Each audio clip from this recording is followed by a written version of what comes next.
Hello friends and welcome back. Today I'm going to be sharing some Dollar Tree sort of spring inspired DIYs with you, including this little flower wall that I did behind me, which I love. I think is the coolest backdrop. So let's just go ahead and jump into it. Baby girl, what? You wanna say hello? You're like, no, I'm gonna side eye. Hi.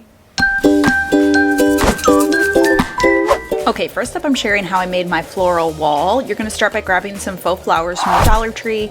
I actually also had some from Michael's in my stash, so I've got a little bit of a mix here. I just went into my collection, I picked flowers I thought would look good together in general. Try to stick to warm tones or cool tones so they all sort of mesh. Then you're going to cut them into a single stem, and you want the stems to be about 6 inches long or so, and make sure you keep the leaf that goes with each stem. This not only looks better, but it's going to help to hide the tape as well. Now I'm using wall safe tape to adhere these to the wall. It's super safe tape for your wall, so it's not going to leave any marks, but it also means it's not the strongest. So you want to use a little more than you think you're going to need to make sure it's going to stay up there. What I found worked best was creating a square with 2 strips going horizontally and 2 going vertically for each stem. This worked really great for me, and I had this floral wall up for about 2 weeks and none of my flowers fell down. Then I'm just using the leaves to cover up the tape, and you honestly can't even really see the tape unless you're really up close to it, and then that's it. I'm seriously so in love with how this came out. I think it is the perfect way to bring spring into a space. It made my living room seem so happy and so fun, but it's also just a really fun backdrop to use for photos, or it'd be really fun for an event or a party. Next up, I wanted to keep the flower theme going and create a centerpiece for my dining room table. I love having fresh flowers in my home in the spring, so I picked up one of the metal tins that they bring out every spring at the Dollar Tree. Certainly you can use this as is, but I kind of wanted to upcycle it a little bit more, give it a bright, fresh look. So I started by giving it a coat of white chalk paint, and then I'm going to add in a second coat using a mixture of the paint, baking soda, and a little bit of cold water. And this is going to give the look of like a matte ceramic vase. It creates this sort of thick, almost clay-like consistency, so you kind of just layer it on and give it some texture as you're painting it, and it's going to give the tin the look of ceramic or pottery. Now it is good to go just like this, but I do suggest that you put a planter saucer in the bottom of this. You can find these in the seasonal section of the Dollar Tree, but if you can't find any plant saucers or you forget to get one, you can actually just get away with using a Ziploc bag to hold the water as well. I find that these tins don't leak, but they do rust really easily, so I find it's best not to put water directly inside of them. So you want to use a saucer or a bag or something, and as you fill your bucket with the flowers, you're just going to use the leaves and stems to hide any of the bag that you use. And then that's it. It turns this aluminum tin into something that has the look and feel of ceramic. It's definitely a brighter, fresher look. I really liked it, but it was really bothering me that the bottom of it kind of looked unfinished. I was sort of being a perfectionist about it. I considered sanding it and repainting it, but then I decided instead I had some strands of this rope that I'd actually used from a Dollar Tree mop head that I had used for a Christmas DIY last year, and I decided to just add a few rows of this to the bottom instead, and I like that it gives it a more finished, polished look. Again, like I said, it's just more bright and happy and spring feeling than the gray aluminum tin. I think it would look really pretty on any spring tablescape, and it would work really great for an Easter table setting. So I wanted to create another DIY using the other flower tins they have. These are like the longer, short ones. I wanted to create some type of sort of caddy for the bathroom. So again, I'm starting by painting this in white chalk paint, and then I decided I wanted to give it some legs to make it feel more like caddy style. So I'm using these napkin rings that you can get at the Dollar Tree. I'm just hot gluing them onto the bottom, also painted them white. And you don't really need to worry about painting it perfectly white, because then you're gonna come in with some sandpaper and sort of buff it off. I'm going for sort of like a rustic look here. Now the big difference between these tins and the tall ones that we just DIY'd a second ago is the letters on these long short ones actually stand out, while on the tall tins they're just painted on. So this gives you a little more flexibility with how you DIY, because the letters will show through when you paint it. So I'm just buffing around the letters, and you can see they sort of pop out on their own because they stick out from the aluminum. They're not just painted on.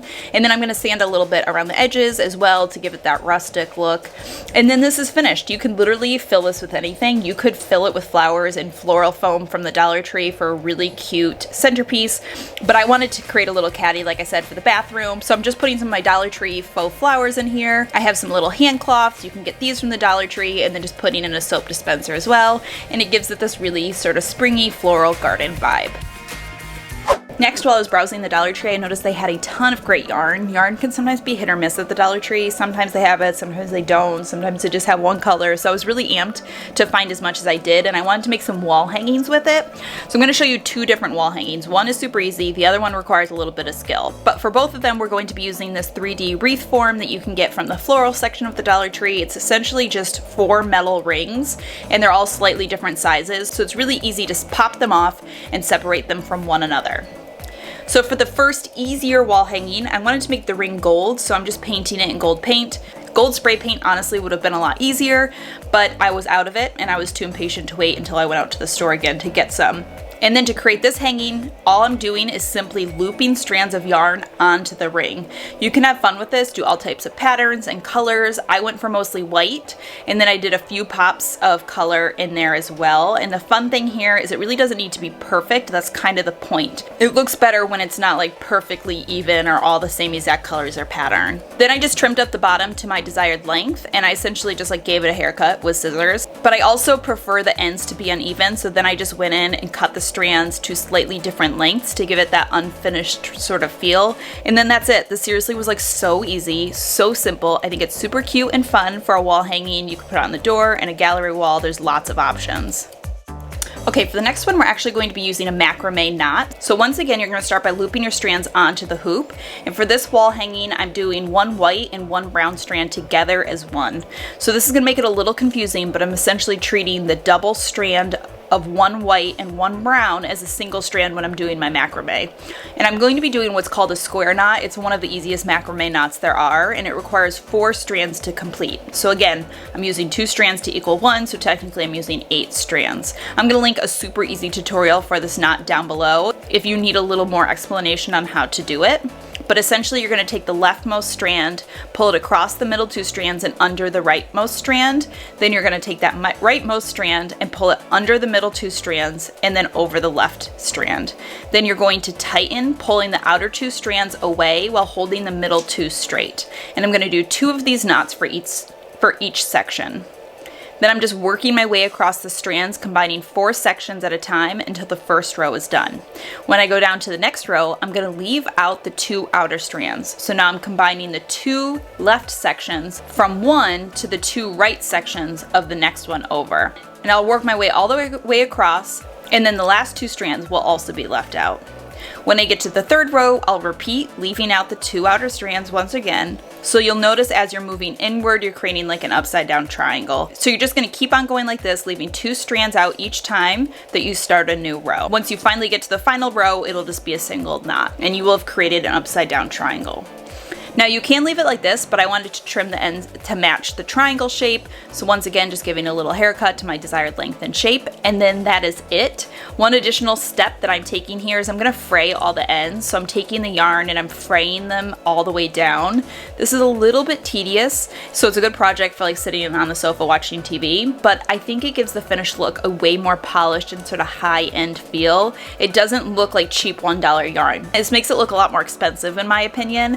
And then this wall hanging is complete. It was a little more work, but still pretty darn easy. Okay, since we mastered that macrame knot in that last DIY, I wanted to share one final DIY, creating a super simple hanging planter that you can do using Dollar Tree yarn and the Dollar Tree terracotta pots. I love these terracotta pots. They come out every spring, and this is a really fun way to use them. So you're going to start with 12 strands of yarn, and you're going to knot it all together at the top, and then you're going to move down to where you want the pot to hang. You're going to start by taking the 12 strands and create 3 sets of square knots. Then you're going to move down to the next row, once again creating 3 sets of square knots, but this time you're going to be taking 2 strands from the right of one and combining it with 2 strands of the left of the knot to the right of it.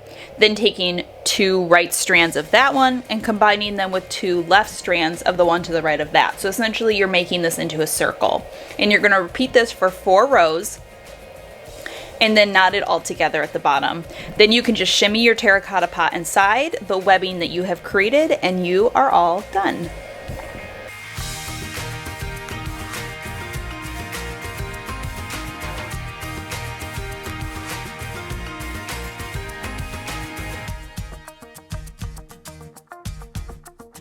Alright guys, that does it for these DIYs. I hope that you enjoyed it. As always, thank you so much for stopping by and watching. Don't forget to follow along on Instagram for like more real life behind the scenes sort of stuff. But I will leave you here and I will see you all in my next video.